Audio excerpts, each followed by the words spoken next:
વીજપડી ગામે 25મો સમૂહ લગ્ન સમારોહ યોજાયો। 54 નવદંપતીઓએ પ્રભુતામાં પગલાં પાડ્યા।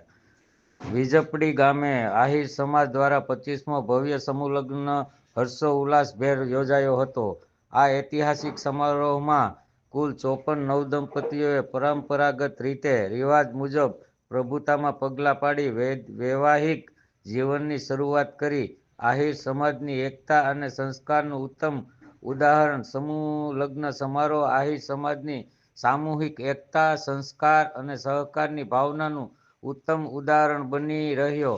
સમાજના ગરીબ અને મધ્યમ વર્ગના પરિવારો માટે સમૂહ લગ્ન મહત્વપૂર્ણ સાબિત થાય છે, જેનાથી ફિઝૂલ ખર્ચમાં ઘટાડો થાય છે અને સામાજિક સમાનતા મજબૂત બને છે। આગેવાનો અને જ્ઞાતિબંધુઓની વિશાળ હાજરી। આ કાર્યક્રમમાં આહિર સમાજના આગેવાનો ઉપરાંત વિવિધ રાજકીય નેતાઓ, સ્થાનિક લોકપ્રિય પ્રતિનિધિઓ, સમાજના વડીલો, યુવાનો અને તેમજ આહિર સમાજના જ્ઞાતિબંધુઓ વિશાળ સંખ્યામાં ઉપસ્થિત રહ્યા હતા। મહેમાનો દ્વારા નવદંપતીઓને આશીર્વાદ પાઠવવામાં આવ્યા અને તેમના સુખ દાંપત્ય જીવન શુભેચ્છાઓ વ્યક્ત કરવામાં આવી। વ્યવસ્થાપન અને સેવાભાવની પ્રશંસા। સમૂહ લગ્ન સમારોહમાં આયોજન સમાજના યુવાનો અને કાર્યકર્તાઓએ મહત્વપૂર્ણ ભૂમિકા ભજવી હતી। ભોજન વ્યવસ્થા, મંડપ પાર્કિંગ, સુરક્ષા સહિતની તમામ વ્યવસ્થાઓ સુસંયમ રીતે સંચાલિત કરવામાં આવી હતી, જેના કારણે કાર્યક્રમ સફળતાપૂર્વક સંપન્ન થયો હતો।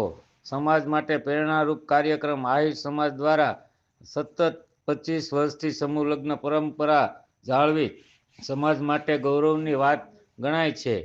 જી, આપનો પરિચય। મારું નામ M.K. ગુર્જર, મનસુખ કાનજીભાઈ ગુર્જર। હું વીજપડીનો રહેવાસી છું। આજરોજ વીજપડી ગામે આહિર સમાજ સમિતિ સંગઠન સમિતિ દ્વારા 25મો સમૂહ લગ્નનું આયોજન કરેલું છે।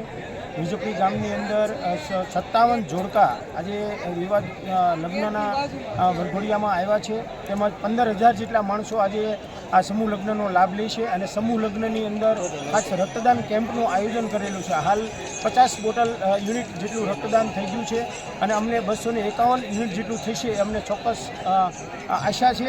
અને અમે દરેક અહીંયા જે સમૂહ લગ્નમાં ભાઈઓ બહેનો જે આવ્યા છે એને અમે વિનંતી કરીએ કે થેલેસેમિયાના દર્દીઓ માટે તેમજ એક્સિડન્ટના સમયમાં તેમજ પ્રસૂતિના સમયમાં લોહીની ખૂબ જ જરૂર પડે તો દરેક જે અહીંયા સમૂહ લગ્નમાં ભાઈઓ બહેનો આવ્યા છે દરેક ભાઈઓ બહેનો યંગ છોકરા ફરજિયાત લોહી આપે એવી હું આશા રાખું છું અને અહીંયા વરઘોડિયાને પણ લગ્ન જીવન આનંદમય અને સુખમય એવી ભગવાન પાસે પ્રાર્થના કરું છું।